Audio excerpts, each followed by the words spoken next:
আচ্ছা, এই যে আপনি এখানে কাঁঠাল বিক্রি করছেন একদম কেটে কেটে ছোট ছোট পিস করে, যে আমিও নিলাম কাঁঠাল, এইটা কোথা থেকে এলো আর কি বুদ্ধিটা?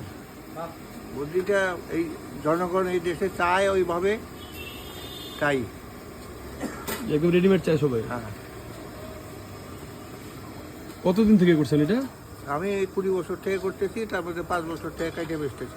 ওকে, তার আগে শুধু গোটা কাঁঠাল, গোটা কাঁঠাল। আর 5 বছর থেকে শুধু এরকম কেটে কেটে আর কি। হ্যাঁ মোটামুটি পার ডে কিরকম, মানে কাটাই সব বিক্রি হতো না? হ্যাঁ। টোটাল পার ডে কতগুলো কাঁঠাল বিক্রি করেন মোটামুটি? 40-50 কেজি। 40-50 কেজি কাঁঠাল আর কি। আচ্ছা, বাহ। বাড়ি কোথায় আপনার? মালগঞ্জ। মারুগঞ্জ। মারুগঞ্জ থেকে রেগুলার আসেন এই কাঁঠাল? বাহ। ও সরষের তেলে যে আটাটার জন্য আর কি একটু পরপর দিতে হয় না? হ্যাঁ। যাদের যাদের পছন্দ এরকম মানে কাটা কাঁঠাল নিয়ে যাবেন ভবানীগঞ্জ বাজারে এসে, একদম এই গলি দিয়ে ঢুকে সোজা এসে এখান দিয়ে নিয়ে যাবেন।